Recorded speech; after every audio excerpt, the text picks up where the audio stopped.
Hey everybody, it's Dave Borden with PMW. We're about to start getting into the offline elements of SEO that are gonna make your website dominate your market.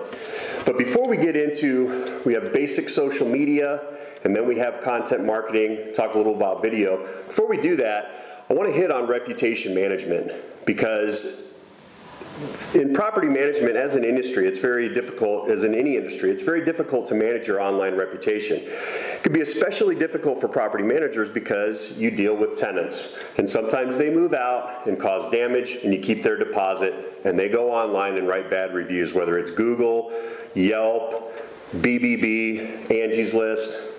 Tenants love to write bad reviews about people that keep their money, even if it's justified. But the good news is, every property manager has that problem too.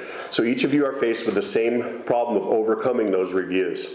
Before you go embark on an expensive and time-consuming content marketing or social media strategy, it's really important to see what your online reputation is. You need to check Google, Yelp, BBB, and if you have a bad reputation, we consider a bad reputation to be below 3.5 stars. And if you're above 3.5, then you can go ahead and move on to the next video and start working on your basic social media. For those of you with reputations that aren't so good, we have found from interviewing owner investors, people that manage their own properties, there's 3 major reasons that they do not hire a property manager. Number 1 is cost. Number 2 is awareness. They just don't know about the industry. But number 3 is the reputation of the industry is negative. So if you're because there's a lot of property managers out there that don't do a very good job. So if you're in an industry that already has a negative reputation, and your reputation, your online reputation within that industry is not very good, you can see that you're going to have a very difficult battle in overcoming your reputation. And if you're spending money on getting organic search or pay-per-click advertising, and people see that your reviews are bad, it's going to really reduce your conversion for any marketing campaign that you do online.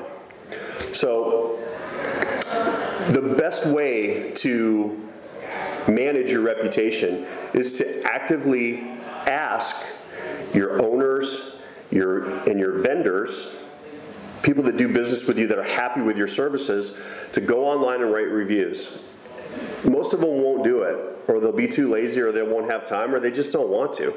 But if a few do, and it's more than your competitors have, then that's going to go a long way toward drowning out some of those negative reviews. As far as tenants go, try to get a tenant to give you a review at a time that you've delivered some great service. If you promptly handled a maintenance request right after you move them in, if they've had a good experience, anything that your staff does that's good, ask them to write you a good review. And then if someday down the road when they move out and try to give you a bad review, you can always cite the good review too. So again, before you embark on time-consuming and expensive content marketing and social media strategies, take a good look at your online reputation and make sure that it's good, which is at least 3.5 stars. Thanks a lot. Have a great day. My name's Dave Borden, and you can reach me, Dave, at kohva.com, kohva.com. Thanks.